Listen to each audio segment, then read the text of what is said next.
The fire-red sports car tore through the gray curtain of rain in the port town of New Orleans, carrying Valeria Sterling, the reigning queen of the fashion industry. She was returning to her homeland with the air of a conqueror, clad in a suit worth thousands of dollars, convinced that her money had bought her family's happiness. But that illusion shattered the instant her headlights illuminated the gate of her childhood home. What awaited her were not warm smiles or a steaming dinner, but the cruelest nightmare a child could imagine. Her own parents, two elderly, skeletal figures, were huddled under a destroyed umbrella, trembling and clinging to each other in the midst of the freezing storm. And the most ruthless detail of all, on the iron gate of the house she herself had gifted them, a cold industrial padlock now hung, blocking access to the home of those two old souls. How is it possible that a multimillionaire admired by society allows her parents to live like homeless people, starving and exposed to the elements, right in front of their own door? Who is responsible behind that cruel padlock? And what is the true price of that dazzling success that Valeria worships? How much blood and how many tears does it truly cost? If you are listening to us from anywhere in the world, leave a comment and subscribe, because there are truths that need to be spread, even if they might shake your beliefs. There are stories that, however painful, must be told. The port city received her with a weeping sky, a fierce tropical storm battering the windshield with violence. But this time, the rain didn't bring nostalgia. It brought a dark premonition that tightened her chest. As she turned the last corner, her xenon headlights cut through the darkness and revealed the scene that would freeze her blood forever. There was no welcome. There were no lights on. Only an industrial padlock gleaming maliciously on the gate and, next to it, two soaked bundles clinging to one another. Valeria slammed on the brakes, the screech of tires lost in the roar of the storm. Her heart stopped beating for a second. She didn't care about the designer suit, nor the Italian shoes, nor the perfect hairdo. She ran out of the car, feeling the cold water mix with the hot terror rising in her throat. "Mom, Dad," she screamed, her voice breaking with disbelief and horror. The woman raised her head slowly, as if every movement cost her superhuman effort. It was Mrs. Beatrice, her mother. Her white hair was plastered to her wrinkled forehead, her eyes swollen from crying so much, tears mixing with the rain. Her lips trembled. It was impossible to tell if it was from the cold chilling her to the bone or the emotion of seeing her daughter after so long. By her side, Mr. Gus, her father, a man who had once been strong as an oak but was now bent by years and pain, tried to protect his wife with his own body. His threadbare flannel jacket was a useless shield against the storm, punishing them without mercy. "My God, what are you doing out here in the rain?" asked Valeria, feeling her legs barely holding her up. "Why aren't you inside? What happened to the house, Mrs.?" Beatrice looked at her with eyes full of a mixture of joy at seeing her and shame for the situation in which she was found. "My daughter, you came back," she whispered with a weak and tired voice. "Thank God you came back." "Of course I came back, Mom," replied Valeria, feeling a lump in her throat threatening to choke her. "But what are you doing here? Why can't you get into the house? Who put that padlock there?"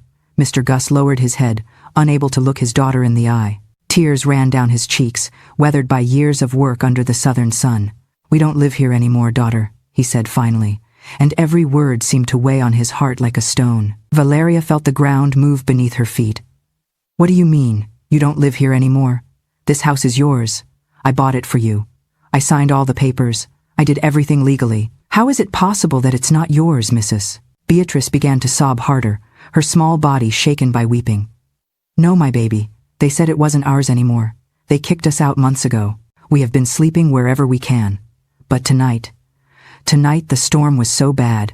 We just wanted to be near home, under the old awning, even if locked out, with papers we didn't understand. They said we had to leave, that we no longer had the right to be here." The rain seemed to fall even harder, as if the sky itself were crying for the injustice. Valeria looked toward the house where she had grown up, the house with clapboard walls and pots of ferns and hydrangeas that her mother tended with so much love, the house where she had learned to read sitting on her father's lap, where she had celebrated every birthday, every Christmas, every important moment of her life. Now it had its windows boarded up with plywood, as if it had been abandoned for years.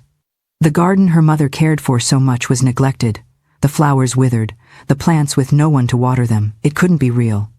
It had to be a nightmare. But the shivering of her parents, their soaked clothes, their faces gaunt with suffering, It was all terribly real. "Come on," said Valeria with a firm voice, controlling the fury beginning to boil inside her. "Right now, to the car. I'm going to take you to a safe place, and we are going to resolve this. I promise." She helped them walk toward the car. Their bodies were stiff from the cold and arthritis. Every step seemed to cause them pain. Valeria felt her heart breaking into 1,000 pieces, seeing how they had aged, how they had deteriorated in these years of absence.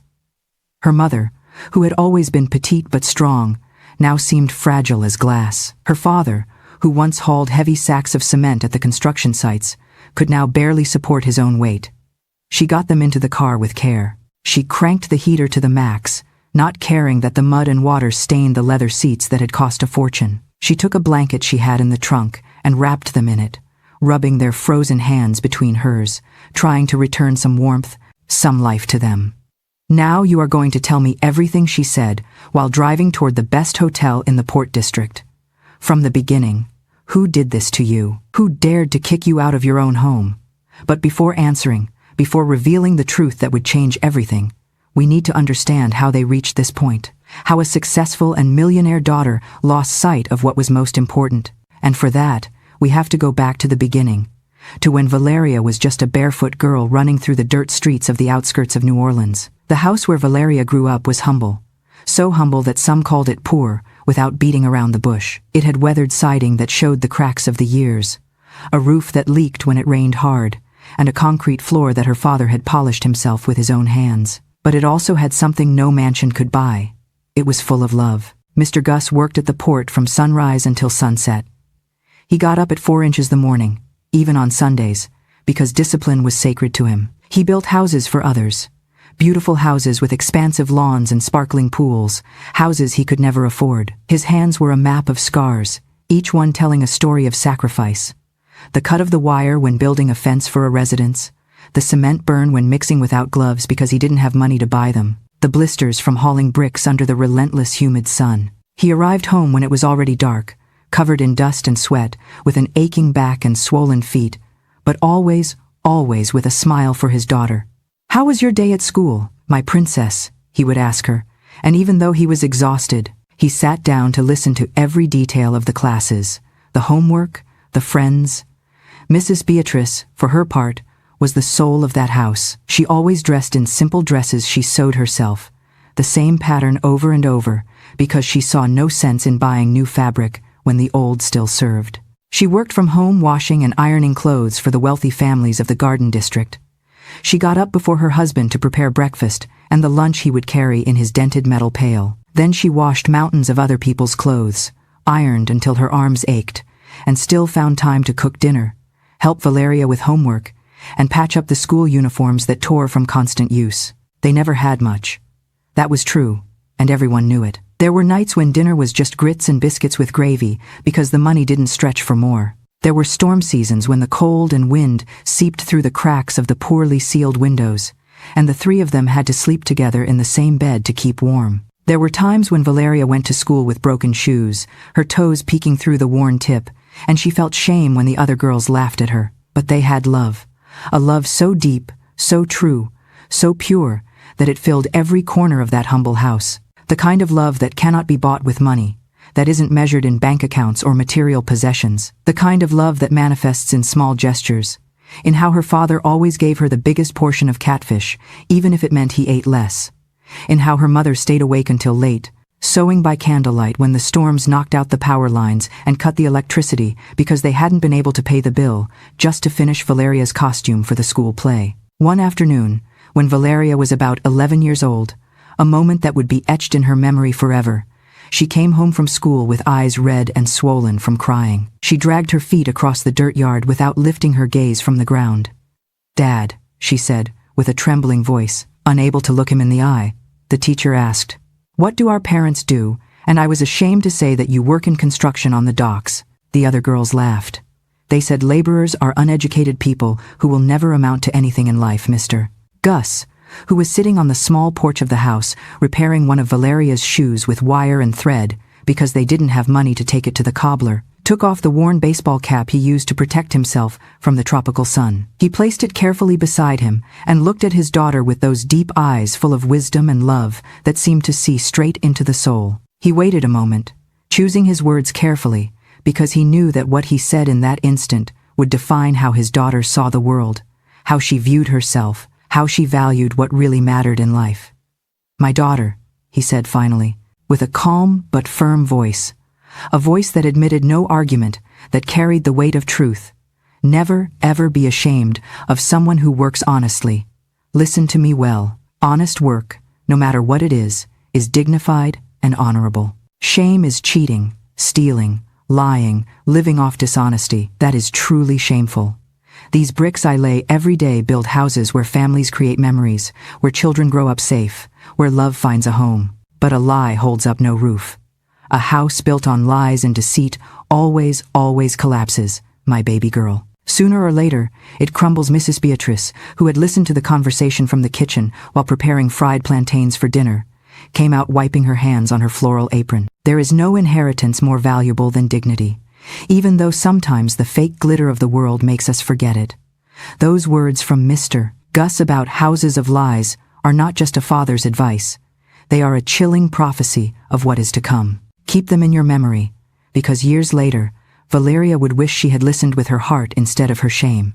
Will she be able to remember this lesson before it is too late? She knelt in front of Valeria, took her face between her soft hands, marked by hard work, and with tears shining in her eyes, told her with a voice full of love, "One day you will understand, my love, that a person's value is not in the money they have in the bank, nor in the car they drive, nor in the clothes they wear, nor in the work they do. A person's value is in the heart they carry, in how they treat others, in if they keep their word, in if they help those in need. Your father is the richest man I know, not in money, but in everything that truly matters. And I hope you are also rich in those things, my daughter." Those words remained etched in Valeria for many years, chiseled into her heart like inscriptions in stone. She remembered them in difficult moments, repeated them in her mind like a prayer when she felt the world crushing her, until over time, slowly, gradually, almost imperceptibly, the outside world began to speak louder than the heart of her childhood.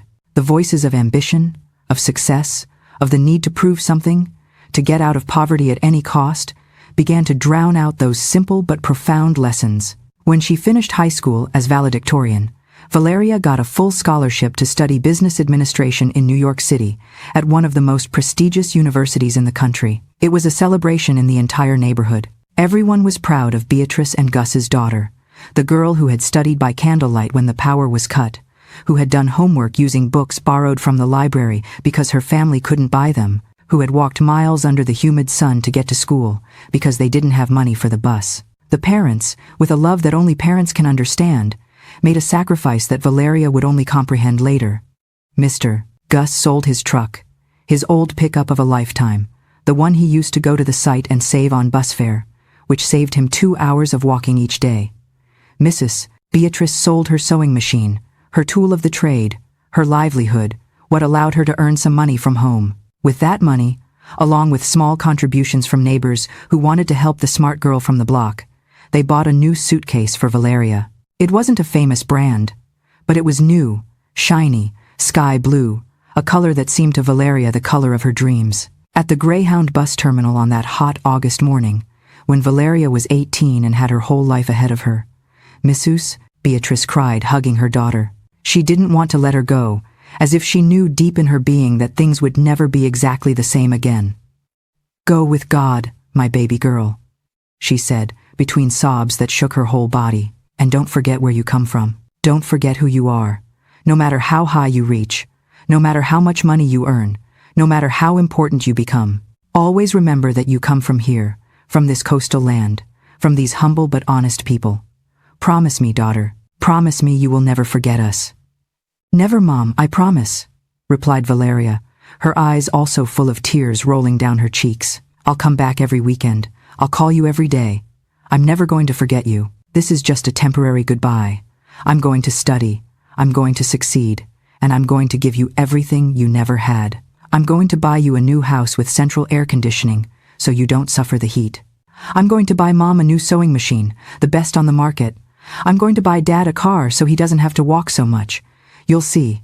Everything is going to change for the better." Mr. Gus, standing a little further back, hands in his pockets trying to maintain composure because men of his generation didn't cry in public, finally approached. He put his heavy, calloused hand on his daughter's shoulder and said with a voice hoarse with emotion, "I'm proud of you, daughter.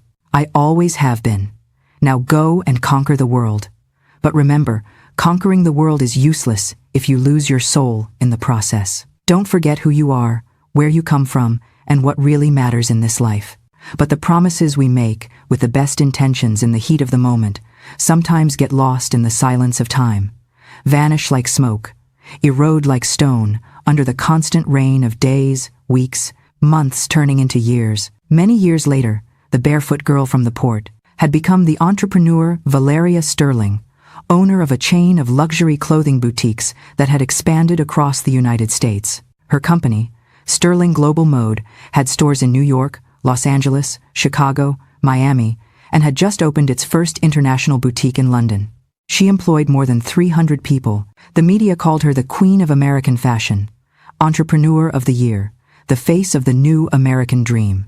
And along with the dizzying success, along with the millions in the bank account, along with invitations to fashion shows in Paris and Milan, along with appearances in luxury magazines and TV shows, came the distance. A distance that at first was only physical, geographic, measured in the 1,300 miles between New York and Louisiana, but which slowly, insidiously became something deeper, darker, more painful and emotional, spiritual distance of the soul. Visits home gradually decreased. At first, Valeria returned every weekend just as she had promised, taking a flight every Friday afternoon. Then it was every 2 weeks because she had a lot of coursework. Then once a month because she had to work weekends. Then every 2 months because she was opening new stores. Then only at Christmas and for her mother's birthday. And finally, not even that. There was always a valid, convincing, reasonable excuse. An important meeting with suppliers, a fashion event she had to attend, a store opening she couldn't miss, a board meeting with investors that had taken months to coordinate. Phone calls also became increasingly rare, spaced out, brief. Mrs. Beatrice still called every Sunday religiously, like someone attending church without fail. She dialed the number Valeria had given her. She waited while the tone rang, her heart full of hope that this time, yes, this time, her daughter would answer. But it was almost impossible to speak with her directly. The one who always answered was her son-in-law Leonard, Valeria's husband, a man Mrs. Beatrice had met only twice. At the elegant wedding in New York, where she and Gus felt completely out of place among so many rich people, and during a brief visit to the port 3 years ago that lasted barely a few hours. "Ah, Mrs. Beatrice," Leonard would say with an educated but cold voice, professional, as if he were taking a business call and not one from his mother-in-law. "Valeria is in a very important meeting right now. You know how the fashion world is. It never stops. We are in the middle of peak season, but you can rest easy. I'll give her the message. When she has a free moment, I'll ask her to call you back." That return call never came. Never. Mrs. Beatrice waited all Sunday, sitting by the old rotary phone she had in the living room, the one that still worked perfectly. She waited Monday, thinking perhaps her daughter was too busy on Sunday. She waited Tuesday, rehearsing mentally what she would say when she called. She waited Wednesday. By Thursday, hope began to fade like the morning mist on the coast. By Friday, she accepted she wasn't going to receive that call, and the following Sunday began all over again, the cycle of hope and disappointment repeating week after week, month after month, year after year. Even so, despite the repeated disappointments, despite the pain caused by every silence, every broken promise, every "I'll call you later" that never arrived, Mrs. Beatrice waited. Because that is what mothers do. They wait. They wait with infinite patience, with unconditional love that knows no limits or conditions, that doesn't tire or run out, that forgives 1 and 1,000 times. Every night before going to sleep, she placed the phone next to the bed on the nightstand, next to the photo of Valeria at her graduation, and said to her husband with a voice trying to sound optimistic, but unable to completely hide the sadness, "Who knows if she'll call tomorrow, Gus? The girl must be very tired, must be working a lot. Surely she'll call us tomorrow." Mr. Gus, lying beside her in the bed they had shared for more than 40 years, only nodded in silence. with a sad look reflecting his own pain. He wanted to tell his wife to stop waiting, to stop hurting herself with false hopes. But he couldn't because he was waiting too. He also kept alive the hope that one day his daughter would remember. His daughter would return. His daughter would be the girl they knew and loved again. They never imagined in their worst nightmares that their daughter's success, that success which was once a source of such pride, that success for which they had sacrificed everything, would be the beginning of the greatest suffering of their lives. They never imagined that the education they had given her with so much effort, selling their most precious possessions, working overtime, going hungry so she could eat, would be the vehicle that would take her far from them, not just geographically, but emotionally. Time flew by, as only time can when we are busy, when we are distracted by our own lives. Valeria, now graduated with honors with an MBA, began working at a fashion firm in Manhattan. From the beginning, it was clear she was different.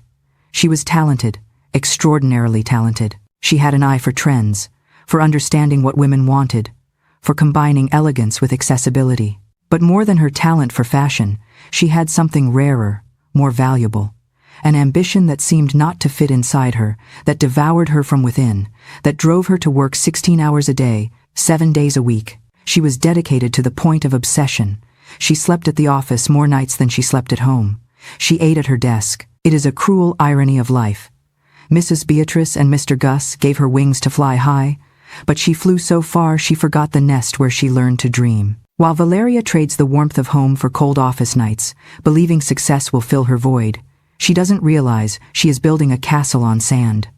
How long can this charade hold up before crumbling? What comes next will show you that, sometimes, the worst enemy sleeps in our own bed. Her life had become her work, and her work had become her life. She had a fierce ambition, a deep need to prove something, though she herself didn't know exactly what, or to whom. Maybe she needed to prove to herself that all her parents' sacrifice had been worth it. Maybe she needed to prove to the girls who had mocked her in school that they were wrong. Maybe she needed to prove to the world that a poor girl from the South could reach as high as anyone. Maybe on some deeper level she didn't even understand. She was trying to fill a void, to compensate for something she felt was missing, to run from the memories of poverty that still chased her in her dreams. In a few years, just 5 years after graduating, she created her own company, Sterling Global Mode. It started with a small boutique in Soho, selling clothes she designed herself at night after her regular job. Then she opened a second store, then a third. In 3 years she had 10 stores, in 5 years she had 30. Her brand became synonymous with accessible elegance, American fashion with international class. The media noticed. The media always notices when there is a good story, and Valeria's story was perfect. Poor girl turned millionaire by her own effort. The American dream come true. She was interviewed constantly in newspapers, magazines, television, radio, fashion blogs. Everyone wanted a piece of Valeria Sterling. Yet, in those moments of supreme triumph, when the applause was deafening and the champagne flowed, Valeria often felt a phantom chill. She would look around the ballroom filled with smiling faces, faces of people who loved her money, not her, and instinctively reach for her phone to share the news with the only 2 people who would cry tears of genuine joy. But then, Leonard would appear at her elbow, whispering about networking strategies, and the phone would slide back into her clutch, the call unmade. The applause would continue. But to Valeria's ears, it began to sound increasingly like static noise, loud, but devoid of meaning. Business magazines published features with sensational headlines, the Southerner who conquered the fashion world. From the port to international runways, the story of Valeria Sterling, the entrepreneur, redefining American fashion. Valeria, the girl from the port, the girl who had studied with candles when the lights were cut, who had worn broken shoes, who had gone hungry. Now she lived in a luxury penthouse on the Upper East Side, the most exclusive area of New York City. It wasn't just an apartment, it was a work of art. It occupied the entire top floor of a 40-story tower, with floor-to-ceiling windows, offering panoramic views of the entire city, with a terrace that seemed to float above the clouds, with a kitchen that probably cost more than the entire house where she had grown up, with bathrooms bigger than her old bedroom. She had service staff, a chef, a chauffeur, not 1, but 2, to ensure there was always someone available when she needed them. She had a personal assistant, then 2, then a full team of 5 people who managed every minute of her day, who coordinated her meetings, who answered her emails, who organized her international trips. And by her side, always by her side, was Leonard. Leonard was a handsome man, objectively attractive, the kind of beauty that turned heads anywhere. Tall, athletically built, with that hair perfectly slicked back, giving him an air of sophistication. He always wore designer suits, though never too flashy. He was smart, very smart. He had a finance degree from an Ivy League university. He spoke with a perfect, polished accent. He understood investments, business strategies, how to move money so it multiplied. She had met him at a networking event for entrepreneurs 5 years ago. He worked for an investment firm funding promising startups. They had sat at the same table during dinner. They had talked about business, about dreams, about ambitions. They had exchanged business cards. One thing led to another. Business dinners turned into romantic dinners. Weekends working together turned into weekends as a couple. 8 months later, they were living together. A year and a half later, they were married in an elegant ceremony at a 5-star hotel in Manhattan, a wedding her parents attended, but at which they clearly didn't fit in. Uncomfortable in formal clothes borrowed from what Valeria had gotten them, intimidated by the luxury environment, by the rich people who didn't speak to them, by the menu with French names they didn't understand. At first, Valeria sincerely believed Leonard was the balance she needed.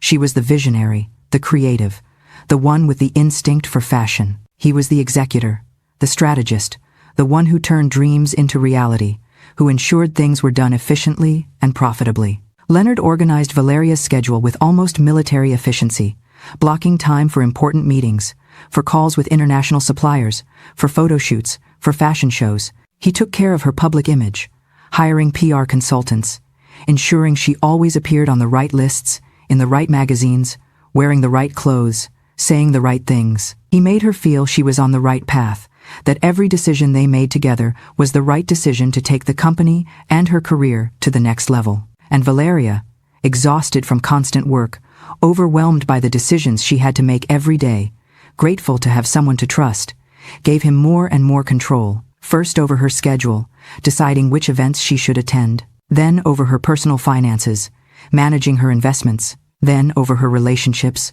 deciding with whom they should cultivate friendships, who was useful for their ambitions and who wasn't, who added to her image and who detracted. But little by little, so gradually that Valeria didn't realize until it was too late, something began to change. Leonard became more controlling, more possessive. He started questioning every decision Valeria made without consulting him. He started isolating Valeria from people he considered inappropriate for her new image, including old college friends, colleagues she knew from her early days in the industry, and especially her family. One night, a night Valeria would remember later as a turning point, though she didn't realize it at the moment. They were dining at one of the most exclusive restaurants in Manhattan. Not one of those restaurants where you just go to eat, one of those places where you go to be seen, where every table is occupied by someone important, where waiters whisper and conversations are hushed because everyone is conspiring, negotiating, closing million-dollar deals. The dishes were minimalist works of art where you paid $200 for 3 artistically arranged bites that barely filled you up. Leonard, checking his iPad while delicately cutting a microscopic piece of tuna, commented without looking up, "Babe, tomorrow you have a meeting with the New York investors at 9 a.m. It's crucial. They are considering investing $5 million in the expansion. Afterward, you have an interview for Vogue at 2 p.m. It's the cover, Valeria, the cover of Vogue. And at 5 you have a photo shoot for an ad campaign. The photographer is coming from Paris, specially for this." Valeria smiled tiredly, feeling the weight of the next day already pressing on her shoulders like a backpack full of stones. "I know, Leonard. I have it all noted. I already reviewed the numbers for the presentation." She took a sip of red wine that probably cost more than her father earned in a week of hard labor under the southern sun. "But I thought about calling my parents after dinner. It's been a long time since I spoke to them. In fact, I think it's been more than 2 months. I'm not exactly sure, but it's been too long." Leonard finally lifted his eyes from the iPad, and there was something in his gaze, something cold, something calculating, like the glint of a knife under the light. "Again, Valeria." His voice was soft, almost sweet. But there was an edge to it, like velvet wrapping a razor they call almost every week. "It's a constant distraction. You can't be answering family calls all the time. You can't get distracted by that now. Not when we are so close to closing the biggest investment round in the company's history. Your focus has to be here. It has to be on the business. That is your priority. That should be your only priority right now. He reached across the table, taking her hand, not with affection, but with a controlling grip. Think about it, Val. Every time you talk to them, you come back sad. You start doubting yourself. You start acting small. Like that poor girl from the port again. Do you want to go back to being her? Or do you want to be the woman who runs this city? I'm protecting you from your own weakness. High-value people don't look back. They only look forward. It was a poisonous seed, planted deep in her insecurities, making her believe that loving her parents was a symptom of failure. That phrase remained resonating in Valeria's head, bouncing in her skull like an echo that wouldn't fade. Something inside her, that small voice that still remembered the lessons of her childhood, told her it was wrong, that her family wasn't a distraction, that her parents deserved more than being relegated to a footnote in her busy life. But she didn't want to argue, didn't want to create conflict. She was tired, so incredibly tired. She had worked 14 hours that day. Her brain wasn't functioning at full capacity, and Leonard had been right about so many other things. He had made so many right decisions for her career, she thought, with logic she would later recognize as deeply flawed, that he only wanted the best for her. "You're right," she said finally, the words leaving her mouth before she really processed them, before her heart could object. "I can call them on the weekend or next week when things calm down a bit." But things never calmed down. In the fashion business world, in the world of exponential growth and million-dollar investments and seasons that change every 3 months, things never calm down. There is always another crucial meeting, always another contract to close, always another crisis to manage, always another opportunity that cannot be missed, always another threat from the competition requiring immediate attention. Months turned into years with a speed that scared Valeria when she stopped to think about it, which she did less and less. Visits to the south, to her roots, became increasingly rare until they practically ceased to exist. The last time she had gone was 4 years ago for her maternal grandmother's funeral. And she hadn't even stayed for the dinner after the burial because she had to return urgently for a board meeting that, looking back, probably could have waited. When Mrs. Beatrice called and called religiously every Sunday afternoon at 3, after church, after eating the modest gumbo she prepared with the leftovers the fishmonger gave her, Leonard always answered. Valeria had changed her cell number 3 times in those years, always with the excuse of security to prevent strangers or journalists or people wanting to ask for money or sell things from contacting her directly. The new number was only held by a few select people, and Valeria's parents were not on that list. It is the oldest and cruelest trap of success, believing there will always be time for those we love, while life slips through our fingers between meetings and contracts. Valeria has just fallen for that lie of, when things calm down, unknowingly closing the door on the only people who love her for who she is, and not for what she has. But beware, because time is unforgiving, and the isolation Leonard is weaving around her is about to become a perfect prison. Don't miss what's coming. In its place, they had the landline number of the penthouse, which Leonard always answered, "Ah, Mrs. Beatrice," Leonard would say with an educated but impersonal voice, like a well-trained assistant attending to a client of little importance. "Valeria is in a very important meeting right now. You know how the fashion world is. It doesn't stop for a second. We are in the middle of the fall-winter season. It's the most critical period of the year, but you can rest easy. I'll give her your message. As soon as she has a free moment, I'll ask her to call you back. Okay, take care." And she hung up before Mrs. Beatrice could say much more, before she could tell that the roof of the house had a new leak from the storms, before she could mention that Mr. Gus had to go to the hospital because his chest hurt a lot, before she could simply say how much she missed her daughter. Leonard never gave her the message. Never. The sticky notes where he supposedly wrote the messages went directly into the trash. The reminders he supposedly put in Valeria's calendar never appeared there. The promises that she would call back were just empty words, convenient lies to get Mrs. Beatrice off the phone as quickly as possible. Mrs. Beatrice, with a broken voice, with a heart breaking a little more each week, always responded with the same infinite patience, with the same unbreakable hope that only mothers possess. "Okay, son, please, tell her we miss her very much. Tell her Dad finally fixed that leak in the roof he was worried about. He wants her to know the house is ready for her, and tell her that the gardenia we planted when she was born gave the most beautiful flowers this year. I saved dried petals for her, and tell her that we love her, that we will always love her, that no matter how busy she is, she has a home here waiting for her always. After hanging up the phone, her hand trembling slightly, she stared into the void for long minutes, processing another disappointment.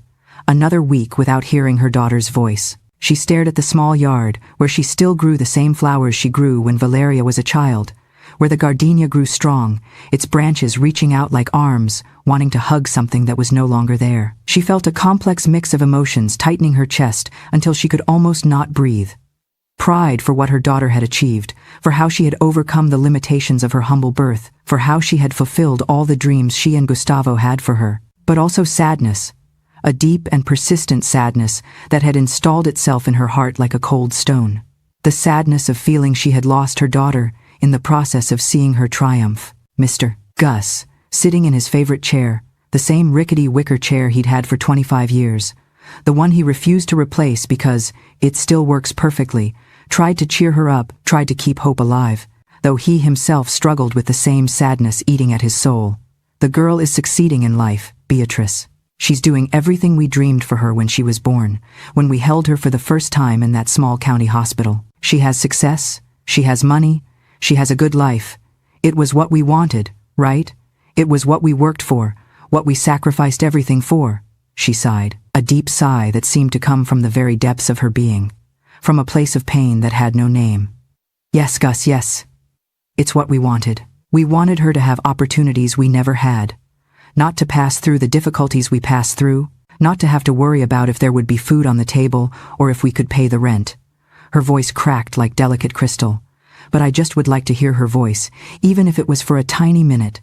I just want to know how she is, what she's doing, if she is truly happy, if she's eating well, if she's sleeping enough.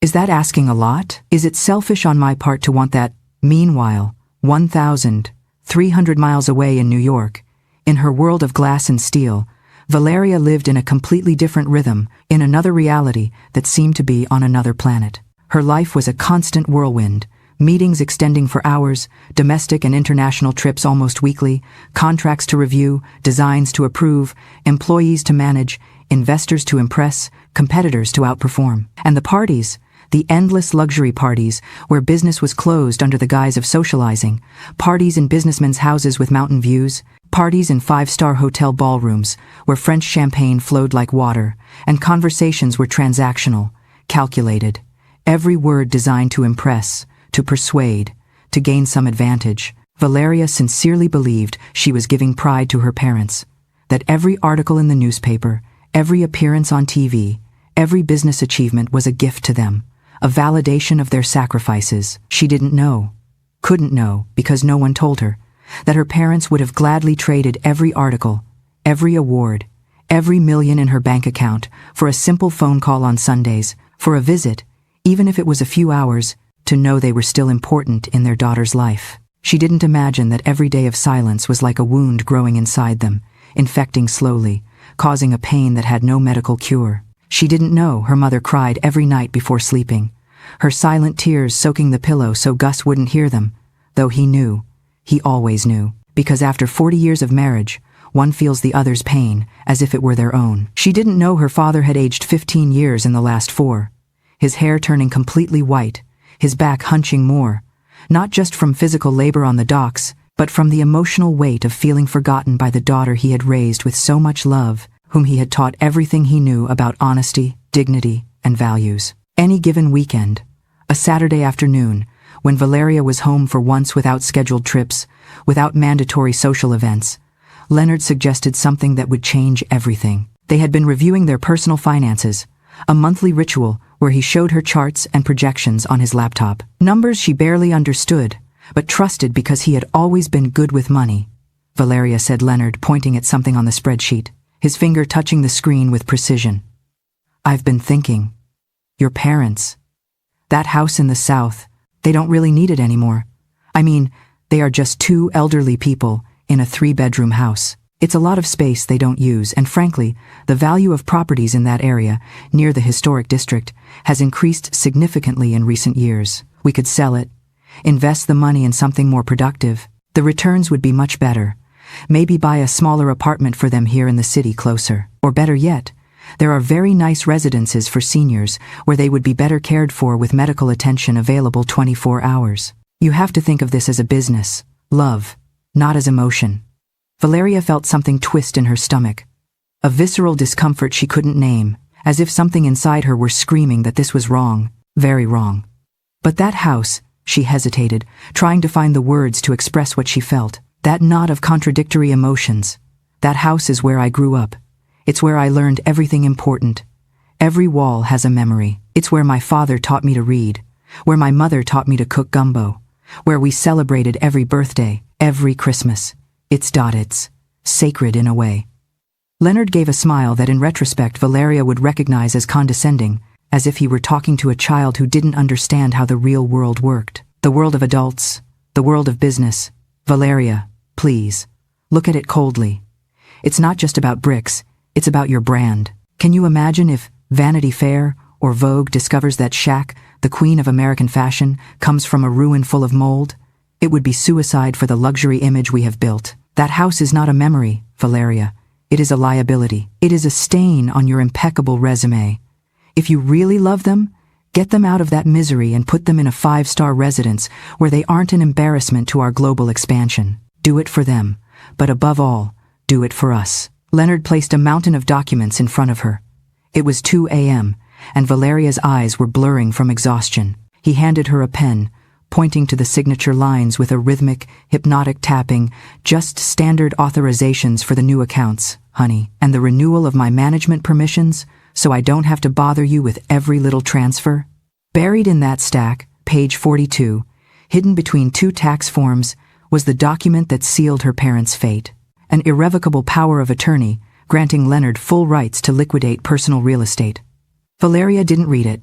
She just wanted to sleep. She signed her name, effectively signing her parents' eviction order. Valeria, with her mind saturated by stress and blindly trusting the one sleeping beside her, committed the fatal error. Do what you think is convenient with the investments. I trust you, she murmured distractedly while signing a stack of documents Leonard put in front of her without reading the fine print. Among those papers was a broad and unrestricted power of attorney. Leonard smiled, putting away the folder. It's for our future, love. You won't regret it. Valeria didn't know that. With that signature, she had just sentenced her parents to exile. She began to drift away from the values instilled in her, from the lessons she had learned in that house of just clapboard and concrete, from the girl she had been, from the woman her parents had raised with so much love and sacrifice. That decision, that conversation which at the moment seemed merely a financial consideration, seemingly small, mundane, practical, would be the first step toward a pain she never imagined feeling. Leonard had assumed complete control of Valeria's life in such a gradual, subtle way that she didn't even realize until it was too late. He controlled her schedule with military precision. Every minute was planned, color-coded in a sophisticated app, optimized for maximum productivity. He filtered calls. He had created categories of people with priority levels. Level 1 for investors and important clients, Level 2 for key suppliers, Level 3 for useful friends, and Level 4 for everything else. Valeria's parents, without her knowing, were in the lowest category. Non-urgent, delegate, or ignore. He controlled even visits. Who could see Valeria, and when? Always with the filter of, is it useful for her career? If the answer was no, he found an excuse to cancel. Valeria has the flu. Valeria had to travel for an emergency. Valeria is in a meeting that ran late. Everything went through him. Everything. Valeria had ceded so much control she didn't even notice anymore. It seemed normal, efficient, necessary. He was her manager, her executive assistant, her husband, her filter with the world. And without that filter, she believed she would drown in the demands on her time. One Sunday afternoon, one of those Sundays where the sun shines with a special quality in the port, golden and warm like honey. The phone in the simple house rang at 3 o'clock sharp, like every Sunday for the last 4 years without fail. Missus Beatrice, who had been preparing all morning for this moment, who had rehearsed in her mind what she would say to her daughter if by some miracle she answered herself, ran to pick up with a smile of hope on her face, a hope that refused to die no matter how many times it was crushed. "Hello," she said with a trembling voice of anticipation, her heart beating fast. "Valeria, my daughter, is that you?" you finally answer. But the voice on the other side wasn't her daughter's. It never was. It was the cold and educated voice as always. The voice she had learned to fear because it meant yet another disappointment. Hello, Mrs. Beatrice. It's Leonard. As always, Valeria is resting right now. She had an absolutely exhausting week. She traveled to Chicago on Monday for a new store opening, to Los Angeles on Wednesday for a meeting with suppliers. She barely arrived last night. Hasn't slept in 3 days. The poor thing is exhausted. She needs rest. I'm sure you understand. Ah, yes.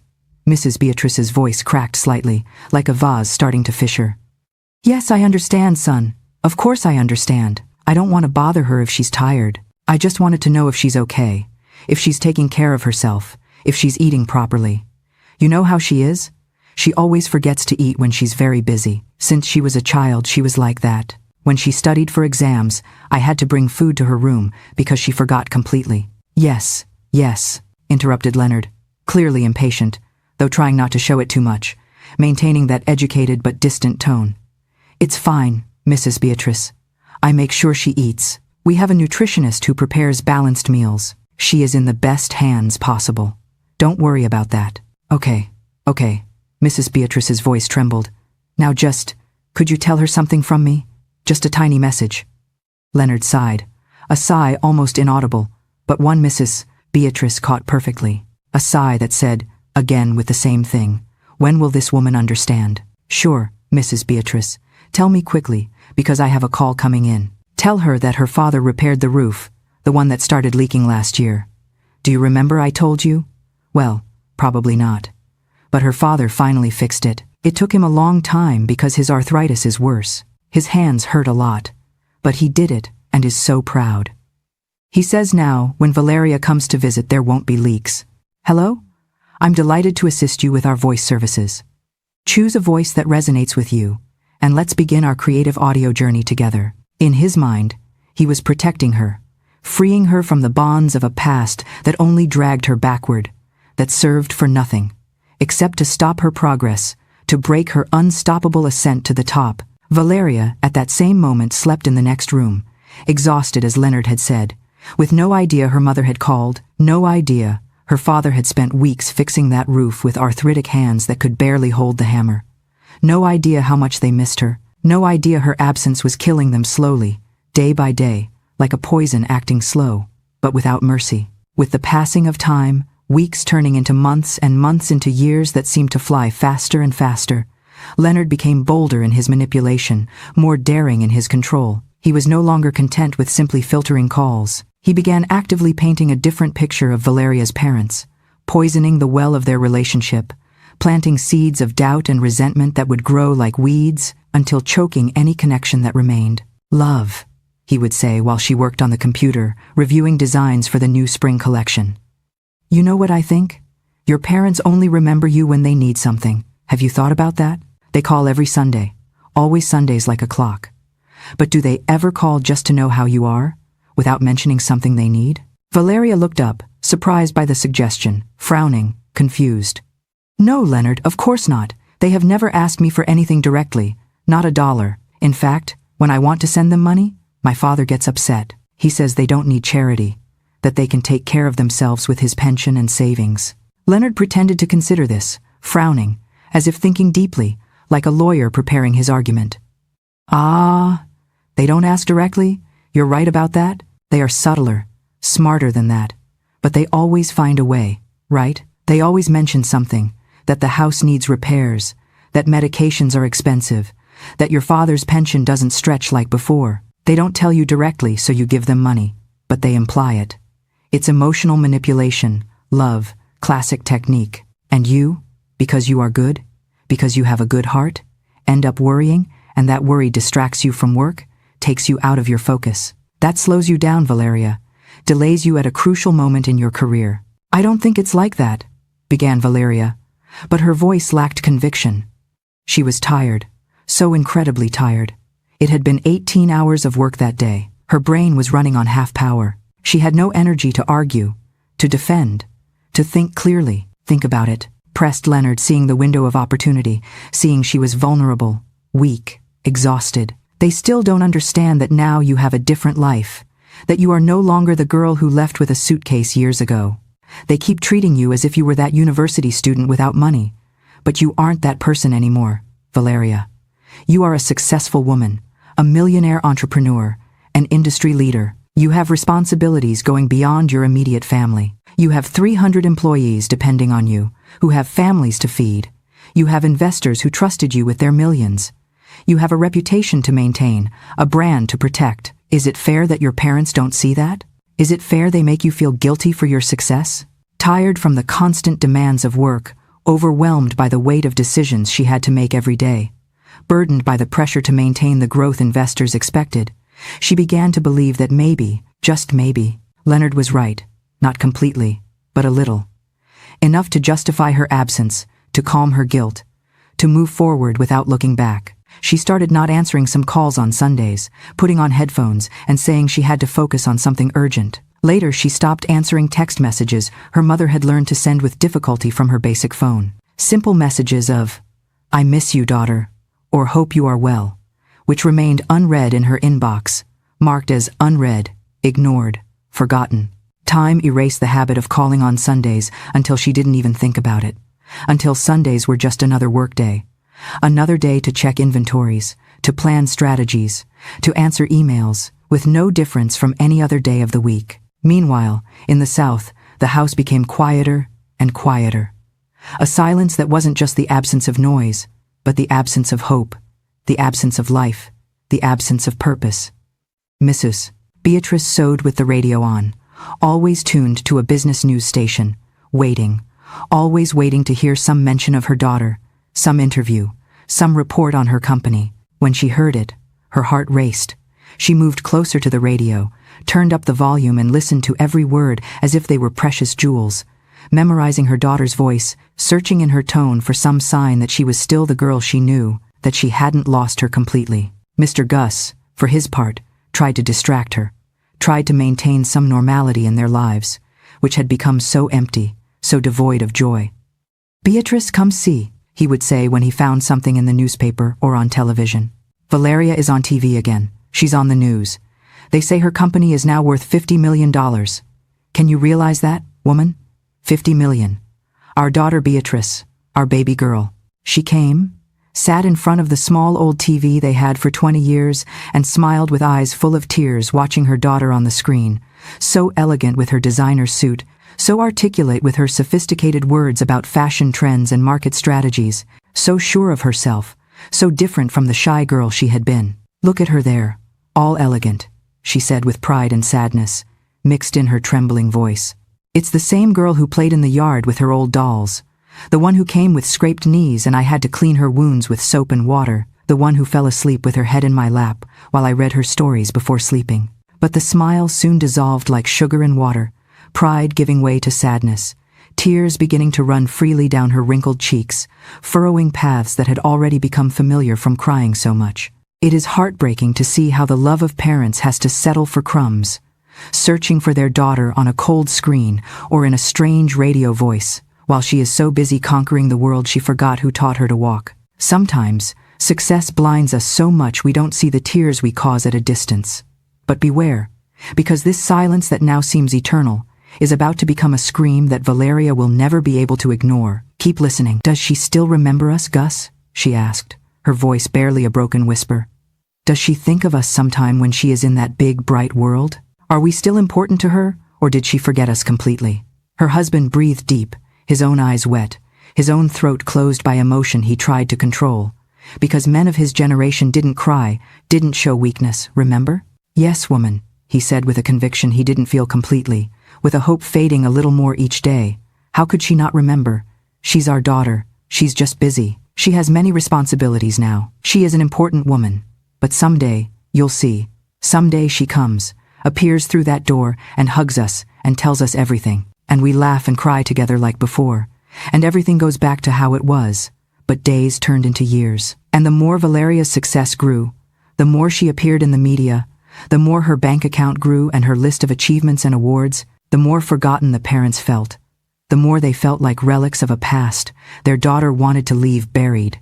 like uncomfortable memories of poverty she preferred to forget. One day, in an impulse born of purest desperation and deepest love, Mrs. Beatrice decided to write a letter. She sat at the kitchen table with paper and a pen, and for 3 hours she wrote and rewrote, crossed out and corrected, crying over the paper, trying to find the perfect words. Words that would reach her daughter's heart, that would break that wall of silence built between them. The letter was 2 pages, written with shaky handwriting, reflecting both her advanced age and overflowing emotion. My dear Valeria, your father and I write these lines to you with hearts full of love and some sadness we cannot hide. We want you to know we are immensely proud of you, of everything you have achieved, of the person you have become. We watch your interviews on TV and read about you in the paper, and it amazes us to think that that successful and elegant woman is our baby girl, the one who ran barefoot through these streets. But daughter, we miss you so much that sometimes our hearts ache physically. The house feels too big and empty without your laughter, without your steps, without your presence. The gardenia we planted when you were born is bigger and stronger than ever, but its flowers don't smell the same when we can't share them with you. I don't write to make you feel guilty, my daughter. We understand you are busy, that you have important responsibilities, that the world demands much of you. I just want you to know that here, in this humble house, in this port you perhaps prefer to forget, there are 2 people who love you unconditionally, who pray for you every night, who forgive you everything. If you cannot come visit us, we understand. But at least, my daughter, call us even if it's a few minutes just to hear your voice, to know you are okay, to know we are still important in your life, to know you haven't forgotten us completely. This will always be your house. These will always be the arms waiting to hug you. We love you more than words can express. Your mom and dad who never stop thinking of you, Mrs. Beatrice folded the letter carefully, put it in an envelope, wrote the address of the penthouse in New York with her best handwriting, bought a stamp at the post office, and sent it with a prayer in her heart and tears in her eyes. The letter was never delivered to Valeria. Leonard intercepted it, received it from the building doorman. One afternoon he saw the sender with the name B. Sterling, from the south, and knew immediately who it was. He went up to the penthouse, opened the envelope without any remorse, without any doubt, and read every word with an expression of growing irritation on his face. Pure emotional manipulation, he murmured to himself, his voice cold as ice. This is exactly what we need to avoid. Valeria cannot be reading these things now. It would distract her completely, just when we are negotiating the expansion to Europe. And without wavering, without feeling even an atom of guilt, he tore the letter into small pieces, very small, so small the words became illegible, and threw them in the trash. Then he took a silk handkerchief from his pocket and wiped his hands, as if the simple contact with that cheap paper full of poor feelings had dirtied him. How pathetic, he muttered with a grimace of disgust. They should thank me. I'm cutting the weeds before they ruin the whole garden. Valeria doesn't need this dead weight. Then, after a moment of reflection, making the decision consciously, coldly, calculatingly, he decided to take the next step in his plan, to isolate Valeria completely from her past, to cut definitively that bond he considered a liability, an anchor preventing her from flying higher. In that moment, in that cold and calculated decision, Leonard decided to do something more drastic, something more definitive.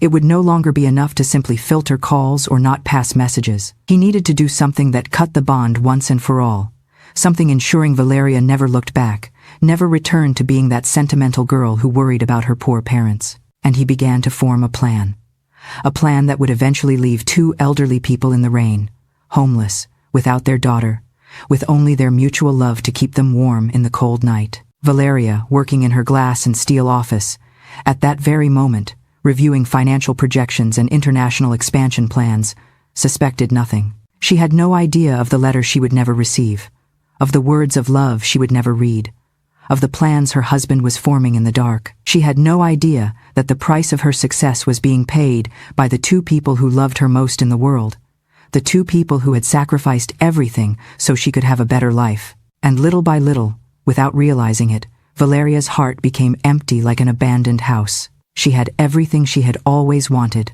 money in quantities the poor girl from the port could never have imagined, fame and recognition throughout the country, success measured by any objective standard existing.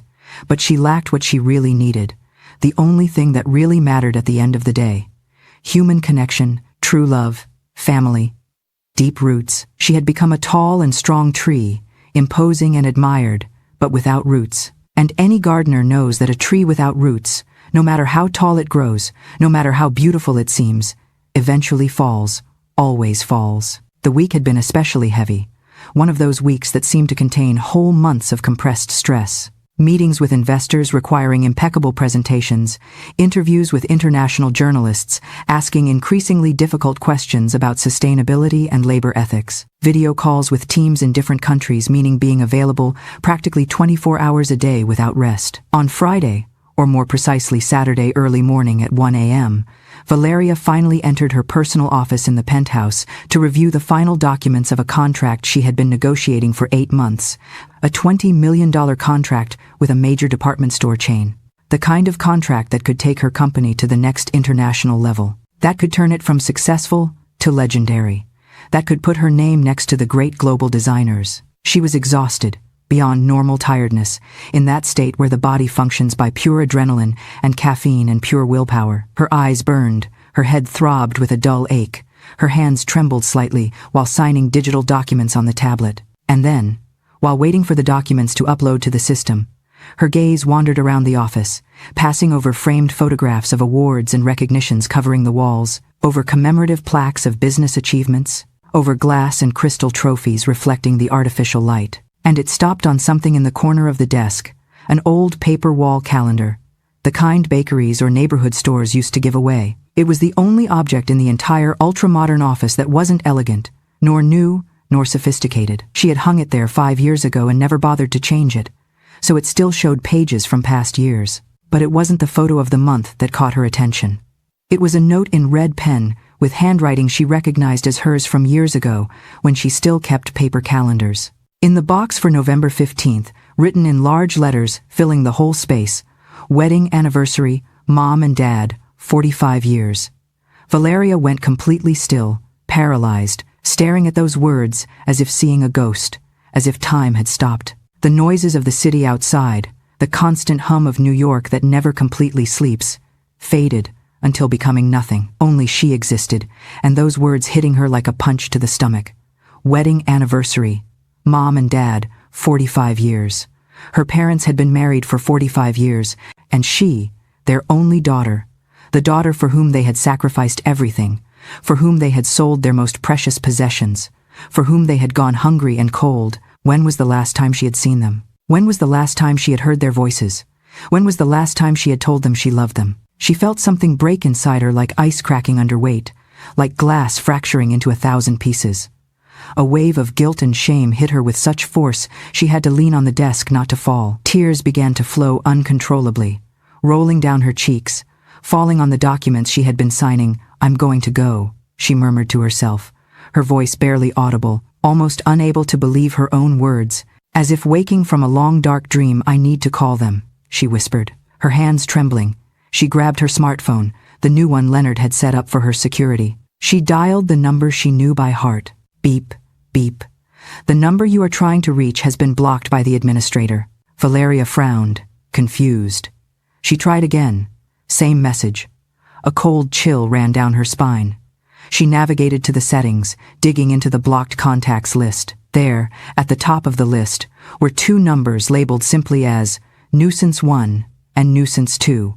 They were her parents' numbers. He blocked them, she realized, the air leaving her lungs.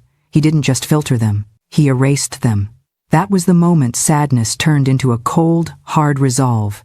She didn't just need to visit, she needed to rescue them. Sometimes, life sends us signs in the most unexpected moment to remind us of what is truly worth it. Valeria thought she had everything under control, but a simple date on an old calendar was enough to crumble her glass world. Will this be the awakening she needed, or will ambition win the game again? Keep listening, because her decision will unleash a chain of irreversible events. It was a decision made in a moment of absolute clarity, one of those rare and precious moments where we see through all excuses and rationalizations and justifications and see the naked and raw truth. She had failed. She had failed terribly as a daughter. All the success, all the money, all the achievements, all the awards, all the magazine covers meant absolutely nothing if she had lost the most important thing in the process. Her humanity, her heart, her family. When dawn broke, a few hours later, Valeria was still awake. She hadn't slept a minute. She had been planning mentally, organizing everything in her head. She would buy flowers, her mother's favorites, sunflowers. She would buy a cake. That 3-milk cake, or maybe a classic coconut cake they used to eat at celebrations when she was a child. She would arrive without warning and surprise them, and they would spend the day together as they used to do, as she should have been doing all these years. She would stay the whole weekend, maybe the whole week. Business could wait. For once in her life, business could wait. At 7 inches the morning, Leonard entered the office without knocking, as was his custom, as if he owned the place. He held his cell phone in one hand and a cup of coffee in the other, already dressed impeccably even though it was Saturday. His hair perfectly combed, his shirt without a wrinkle, his expression of professional efficiency. "Love," he said with a professional voice, entering directly into business mode without even asking her how she was. Without noticing the dry tears on her cheeks, the investors from Texas just sent an email. They want to advance the contract review meeting. Originally, it was for Tuesday, but they want to do it today in 6 hours. It is an absolutely crucial meeting. If it goes well, it's potentially another $20 million in financing. You need to shower, change, prepare the presentation. This is the moment we have been waiting for. Valeria interrupted him, raising her hand without looking him in the eye. Instead, her eyes were fixed on the calendar, on that red pen note, which had changed everything in an instant. "I can't today, Leonard." He blinked, clearly not expecting that answer, his expression changing from professional to confused to irritated in a matter of seconds. "What do you mean you can't? This is a meeting we have been trying to get for a whole year. A year. Valeria, you can't just cancel it." Valeria finally looked at him, and there was something in her eyes. Something Leonard hadn't seen in a long time. Pure determination, clear purpose, something that wasn't going to be negotiated, nor manipulated, nor changed with business arguments. She pointed to the calendar without saying anything at first, letting him see what she had seen. Then she said with her calm voice, but absolutely firm, with a conviction coming from the deepest part of her being, "Today is my parents' wedding anniversary, 45 years. And I, their only daughter, haven't been present, haven't seen them in." Her voice cracked slightly. "My God, Leonard, how long has it been?" 4 years, 5. I can't even remember exactly. And that is horrible. That is unforgivable. I'm going home. I'm going to see my parents. I'm going to spend the day with them. And I don't care what meeting, what contract, what business opportunity I have to cancel. Leonard frowned, his face becoming a mask of cold disbelief, as if she were speaking another language. "Valeria, that is completely irrational. You are being emotional instead of logical. You have professional commitments. Your image is at stake. The Texas investors—" "I'm tired of the image," she shouted, a rage she hadn't felt in years. A pure and honest and liberating rage rising from her chest like lava. "I'm tired of commitments that make me forget who I am. I'm tired of living a life that isn't really mine. My parents gave me everything, Leonard, everything. And I have given them nothing but silence and abandonment. That ends today. Now." She didn't wait for an answer, didn't wait for permission, didn't wait for anything.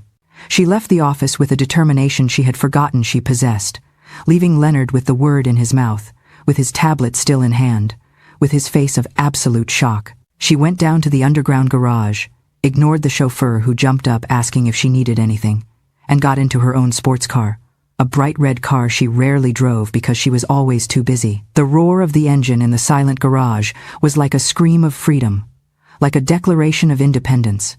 She went out into the streets of New York, driving herself, something she hadn't done in years. She felt the steering wheel under her hands, felt the road, felt she was taking control of her life again. In the elevator, her heart had beaten fast from guilt and regret. Now it beat for a clear purpose, for a redemptive mission, for the opportunity to correct a terrible mistake before it was too late.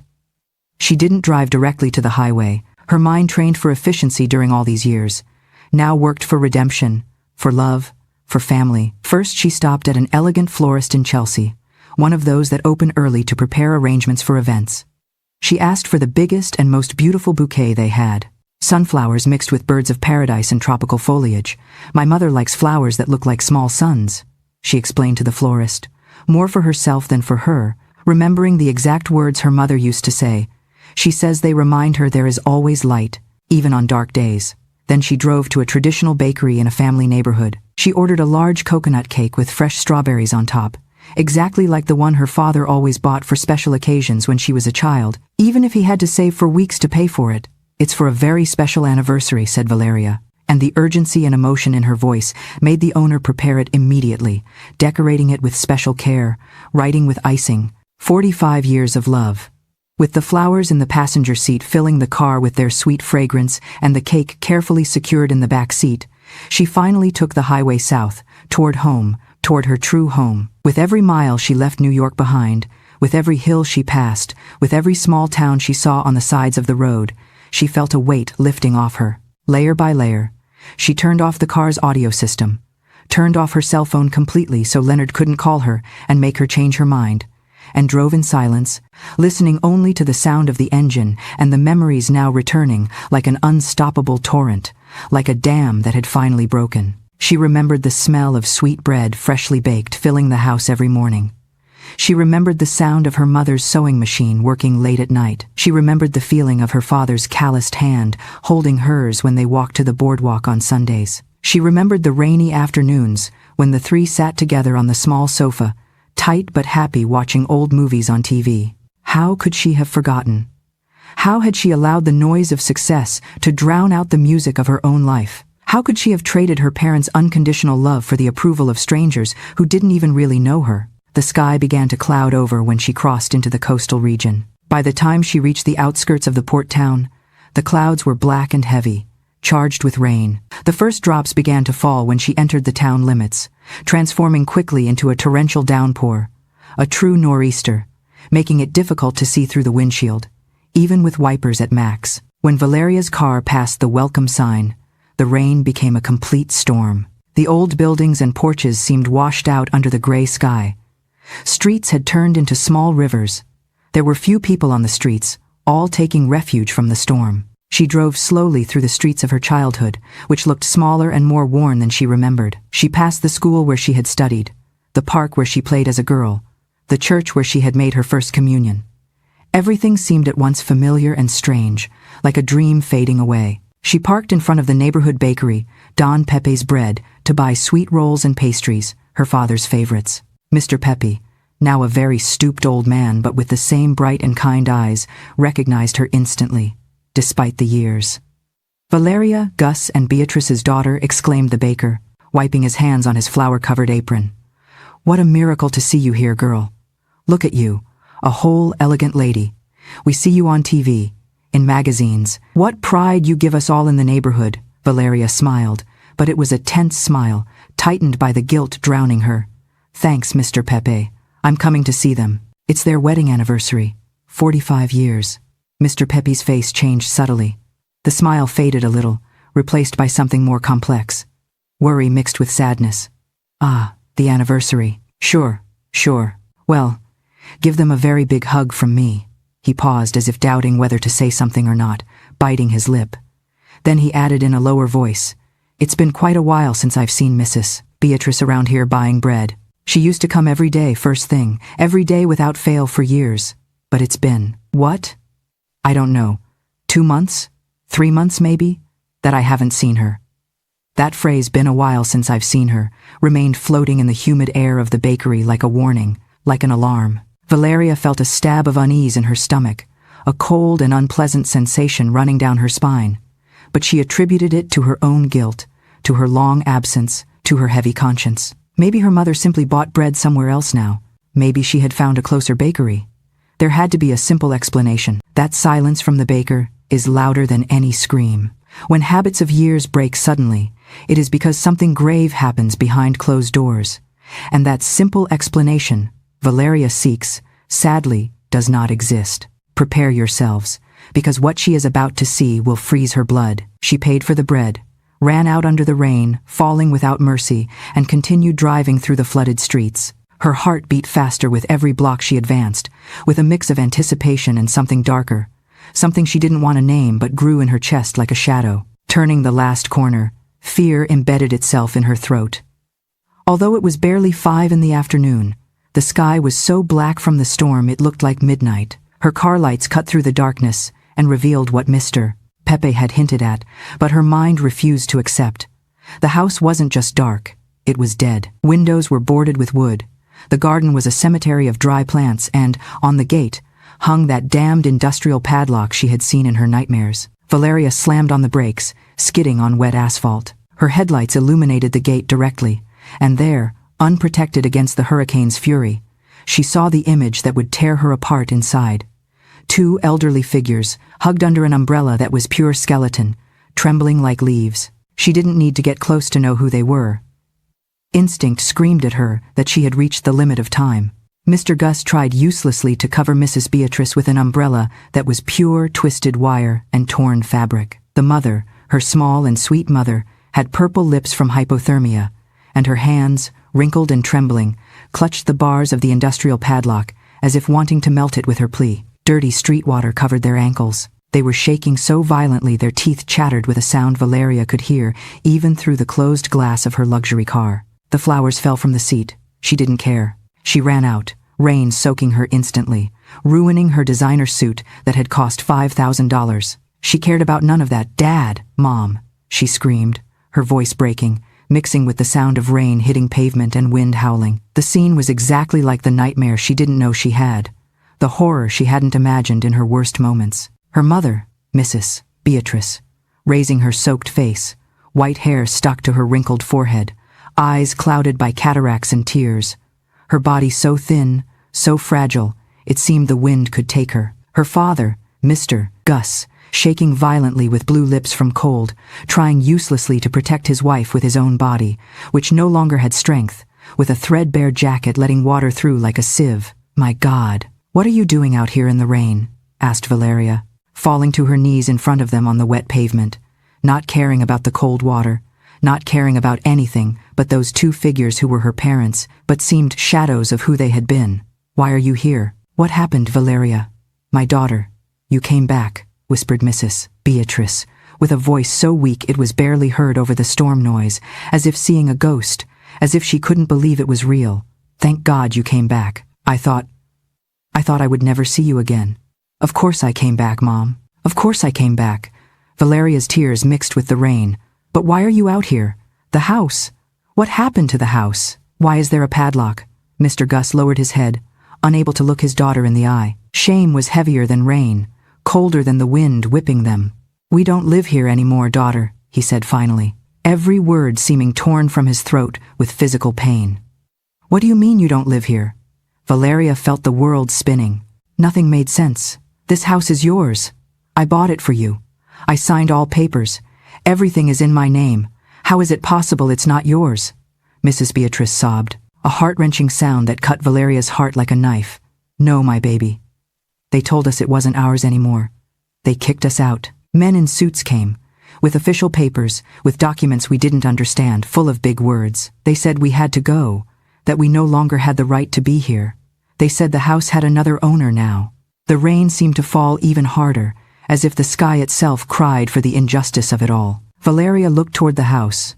Her house, the house where she had taken her first steps, where she had celebrated every childhood birthday, where she had cried her first disappointments and celebrated her first triumphs.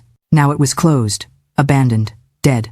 "Let's go," said Valeria, her voice now hard, full of protective fury she didn't know she possessed, a maternal rage making her whole body shake.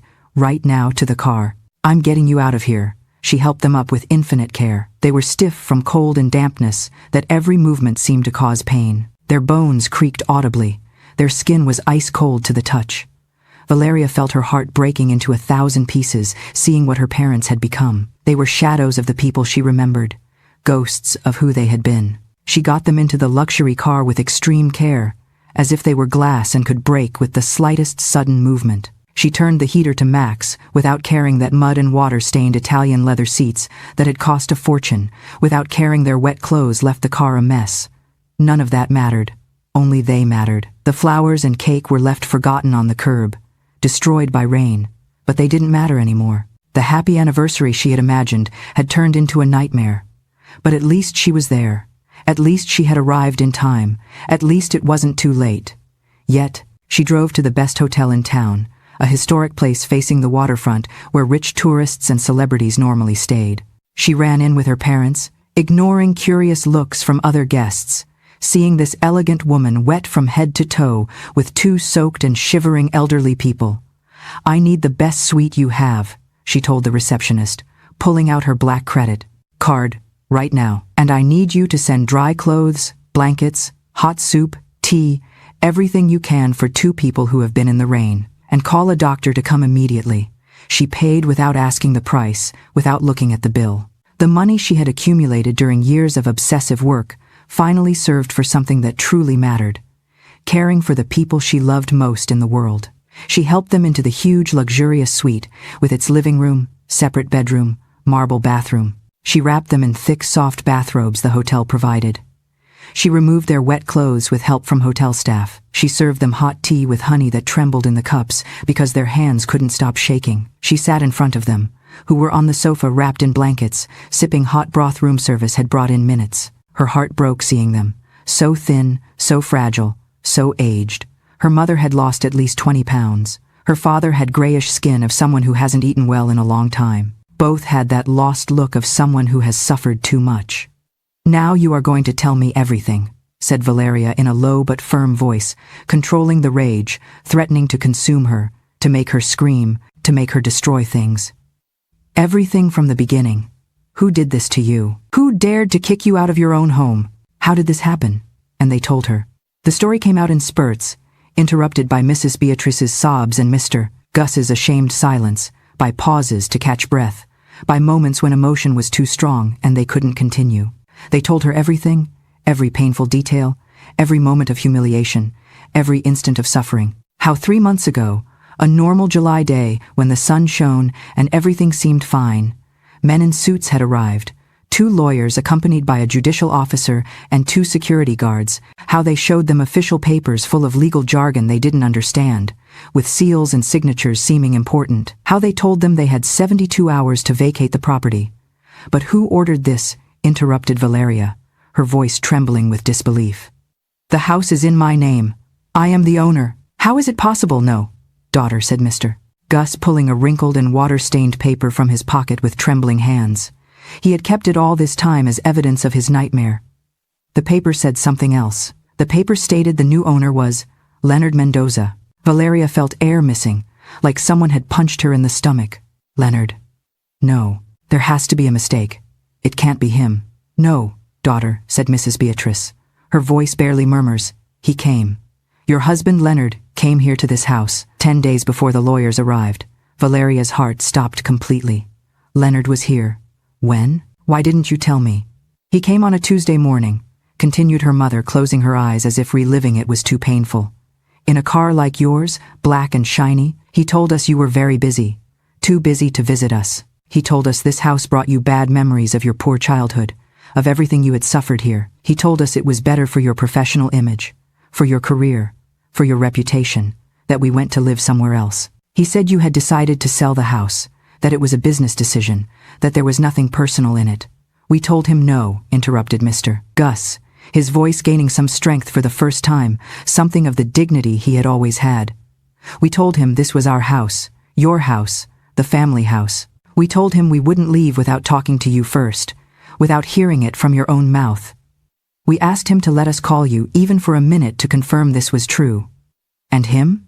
What did he say?" asked Valeria, though she already knew the answer, though she could already see the whole betrayal unfolding before her eyes like a horror movie. "Mrs."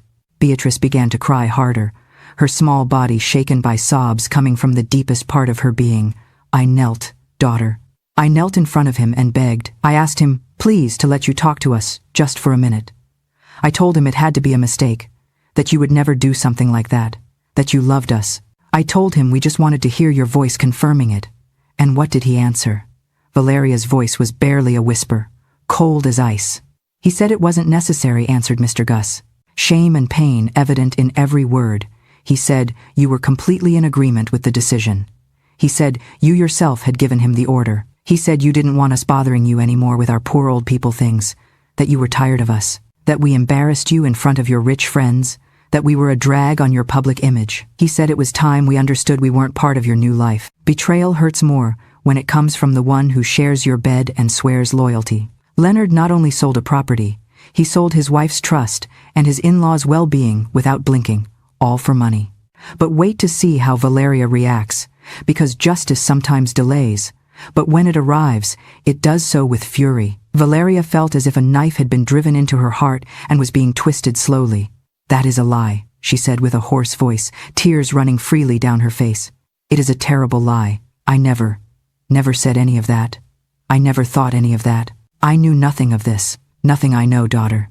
"Now I know," said her father, looking up for the first time, his eyes shining with tears held back for months. But in that moment, what were we to think? The daughter who doesn't call us in years, the husband arriving with official papers telling us to leave, that we are in the way. What were we to think? "The day after he came," continued Mrs. Beatrice, drying tears with trembling hands. "The lawyers arrived with security guards. They gave us 72 hours. We tried to explain there was a mistake, but they didn't listen. They said they were only following legal orders. On the third day they changed the padlock while we were at church praying for you. When we returned, we couldn't get in anymore. Our things, everything we had stayed inside. And where have you been living these 3 months?" asked Valeria, though part of her didn't want to know the answer, didn't want to face the full horror of what had happened. There was a long, painful silence. Finally, Mr. Gus answered with a broken voice. "Here and there. We were ashamed to tell neighbors what had happened, that our own daughter had kicked us onto the street. Mr. Pepe, the baker, gave us bread when he could, but your father, Mrs. Beatrice's voice broke, clutching Valeria's hand. Even when we were sleeping on cardboard behind the old market, he never lost his dignity. Every morning, he would use the reflection in a puddle to comb his hair and straighten his dirty collar. He would say, 'Beatrice, we may be homeless, but we are not beggars. We are Gus and Beatrice. Honest people.' When people threw coins at us, he wouldn't pick them up. He would only accept food if he could sweep their sidewalk in exchange. He worked, Valeria. With his aching back and shaking hands, he swept floors for a sandwich so I wouldn't starve. Mrs. Maria let us sleep in her backyard when it didn't rain under an old awning. The church father gave us food from the pantry. When it rained, we came here to the house, at least to be close to something ours, to our memories. We covered ourselves with that broken umbrella we found in the trash. We tried to call you daughter," added Mrs. Beatrice, her voice full of pain and resignation. "We tried many times, but Leonard always answered, always said the same. 'She's in a meeting, she's traveling, she's very busy.' After a while we stopped trying. We thought it was true, that we really had lost you, that you didn't care anymore, that we had embarrassed you so much you preferred we disappear from your life." 3 months, whispered Valeria, the weight of those words crushing her. 3 months you have been on the street. 3 months starving. 3 months sleeping outside, while I lived in my luxury penthouse, while I attended elegant parties, while I worried about $1,000,000 contracts and fashion shows. She covered her face with her hands and cried like she hadn't cried since she was a child, with deep sobs shaking her whole body. All success, all money, everything she had achieved felt now like ashes in her mouth, like a cruel joke, like the highest price she should ever have paid.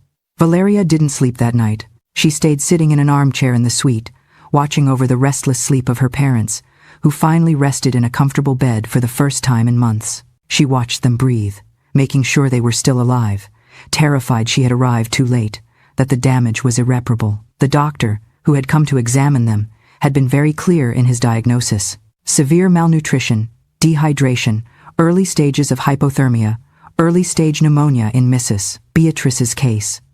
A few more days in those conditions, the doctor had said gravely, and there probably would have been nothing to do.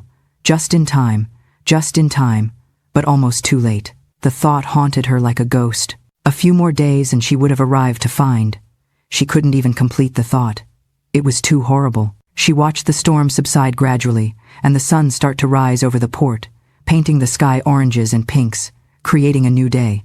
But inside Valeria, the real storm had just begun. A storm of fury, determination, of justice needing to be done. At dawn, when her parents still slept deeply thanks to medicines the doctor had given them, Valeria made a decision. She left her parents safe in the hotel with strict instructions to the manager.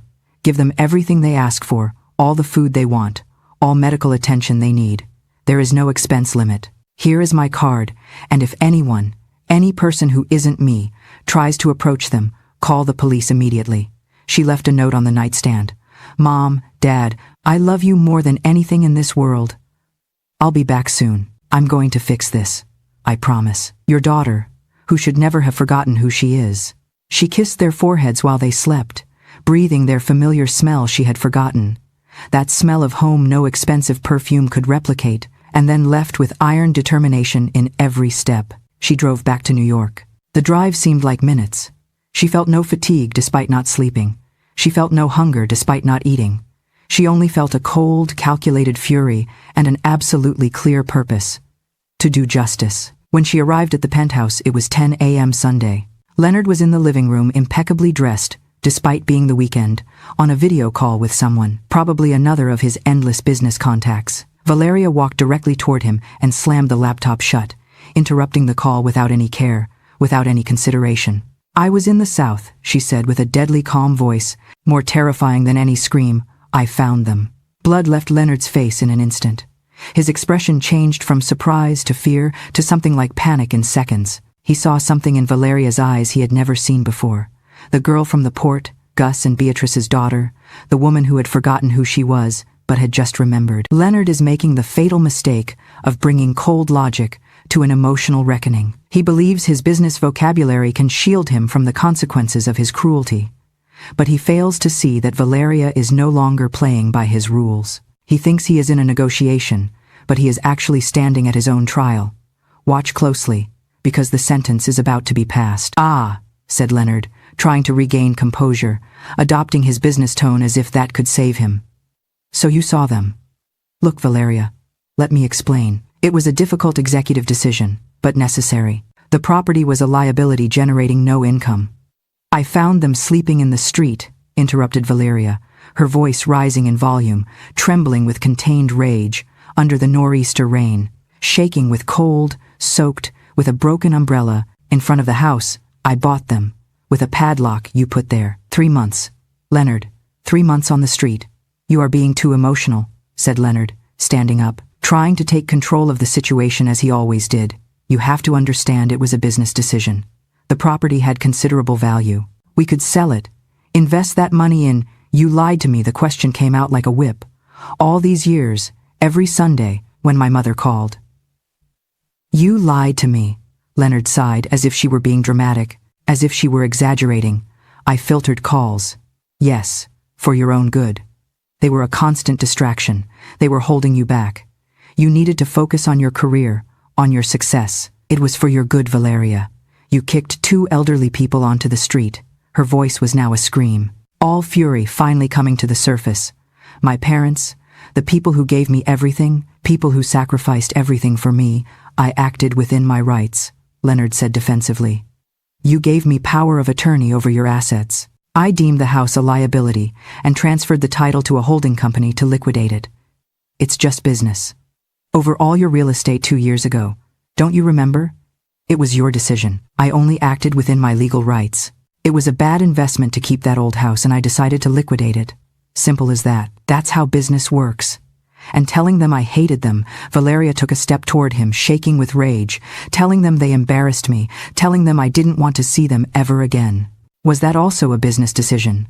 Leonard had the decency to look uncomfortable for a moment. I needed them to leave without resistance. If they had fought legally, it would have been a long, complicated process. It was more efficient to do it that way. "Efficient," repeated Valeria, the words sounding like poison in her mouth. "You let my parents believe their only daughter had abandoned them, hated them, was ashamed of them. You let them live with that pain for 3 months while they slept on the street." "You are exaggerating the situation," said Leonard, recovering some of his usual arrogance. "Surely they found places to stay. It's not like they were really on the street all the time. They were sleeping in strangers' backyards," shouted Valeria, eating from neighbors' charity. "My father, who worked all his life with dignity, had to beg for food. My mother, who raised me with so much love, was malnourished. They have pneumonia. The doctor said a few more days and they could have died." "Look," said Leonard, his voice becoming even colder, finally showing his true nature. "If we are going to be honest here, they were an obstacle to your image. A millionaire businesswoman with poor town parents isn't the narrative we want. It was better they disappeared from the public image. And frankly, with their age and condition, It was only a matter of time before they became a burden. Those words were the straw that broke the camel's back. Valeria looked at him with such intensity, with such contempt, that Leonard stepped back involuntarily. "I want a divorce," said Valeria with a calm voice, but absolutely firm. "Right now, immediately, don't be ridiculous," replied Leonard, regaining his posture. "You are being emotional. In a few days you will calm down and see that—" Valeria stopped screaming. Suddenly, she became terrifyingly calm, the icy demeanor of a CEO who is about to hostilely take over a company. She walked to her desk and picked up her phone. "You like efficiency, right, Leonard? Let's talk efficiency." She tapped the screen. "I just sent a mass email to the entire board of directors, our top 3 investors, and yes, the partners at your old firm. It contains the photos I took this morning of my parents sleeping in the mud, alongside the power of attorney you tricked me into signing." Leonard's face went pale. "Valeria, you can't. That's corporate suicide." "No, Leonard. It's a PR masterstroke, the CEO who cleans house. But for you, it's a career death sentence. I'm not just divorcing you, I'm suing you for elder abuse and fraud. By the time I'm done, you won't be able to get a job as a cashier, let alone a financial advisor." She walked to the door and held it open. "You considered my parents a liability to be liquidated? Well, congratulations. You are now a toxic asset, and I'm writing you off. Get out." When the door closed behind him, Valeria didn't cry. On the contrary, she felt for the first time in years she could fill her lungs with pure air, without the weight of pretense oppressing her chest. She approached the large window, looked at the gray city under rain, and knew her true son wasn't in those glass buildings, but waiting in a coral-colored little house in the south. The legal battle that followed was intense, but relatively short. Leonard, facing the threat of a massive public scandal that would destroy not only Valeria, but mainly him and his entire career, accepted a settlement. Valeria recovered all her properties, including the house in the south. The power of attorney was revoked immediately. The divorce was processed in record time. 6 months later, Valeria no longer lived in the New York penthouse. She had sold that cold, soulless apartment, full of memories of a life she no longer wanted. She had drastically reduced her participation in Sterling Global Mode, selling the majority of her shares, even if it meant losing millions. She didn't care about money in the same way anymore. She had learned in the most painful way possible that money without love is worth nothing. Now she lived in the coastal town, in the house where she had grown up, which had been completely renovated. It was no longer the humble, cracked clapboard house. Now it had AC for tropical heat, new windows against storms, a roof that didn't leak when it rained, but she had kept its essence, its soul. The walls were still the same coral color. The yard still had the gardenia her parents had planted when she was born. The kitchen still had the old table where they had shared thousands of meals. Mr. Gus and Mrs. Beatrice lived with her. They had recovered their health slowly, with good food, adequate medical attention, and above all, with their daughter's love present every day. Mr. Gus had gained weight again. His cheeks had recovered some color. Mrs. Beatrice smiled more, though there were still moments Valeria found her staring into the void, still processing the trauma of those 3 terrible months. One Sunday afternoon, 6 months after that rainy day that had changed everything, the 3 sat on the porch of the house, that same porch where Mr. Gus had taught Valeria about the dignity of honest work so many years ago. They drank coffee with milk and ate pastries from Don Pepe's bakery, enjoying the sea breeze arriving there. Mrs. Beatrice took her daughter's hand. That hand that now no longer had a perfect manicure, that had some calluses from working in the garden, that was finally the hand of a real person and not a magazine image. "We lost you for a time, my baby girl," said Mrs. Beatrice with a soft voice, full of love and forgiveness. "No, Mom," replied Valeria, squeezing that beloved hand, kissing it with reverence. "I was the one who was lost. You always knew where I was. I was the one who forgot the way home. But I'm back, and never, never again am I going to get lost." "Are you sure you don't miss your life from before?" asked Mr. Gus, looking at her with those deep eyes now shining again with life. "All that fame, that money, those $1,000,000 contracts." Valeria looked around the yard with her flowers growing healthy, the gardenia full of buds, the simple table with coffee and sweet bread, and above all, her parents alive, healthy by her side. She smiled, a genuine smile illuminating her whole face. "I don't miss any of that, Dad, because I finally understood what you always tried to teach me, that a person's value is not in their bank account, but in their heart." And my heart is here with you, in this house, in this port. Here is where I should have always been. Valeria had to travel a long and painful road, paying with tears and regret to understand a devastating truth. The brightest crown of fame lacks value if the warmth of home is lost. Do not allow ambition to blind you as it happened to her. Do not wait to see your parents aged and shivering under the storm to recognize what really matters. The outside world can replace you in a second, but to your parents, you are unique and irreplaceable. Stop to love today, because money can always be recovered, but time with them is the only treasure that never returns. True happiness does not consist of conquering the whole world, but in still having a refuge of peace to return to. If this story touched your heart, subscribe to the channel right now to join us in spreading valuable life lessons every day.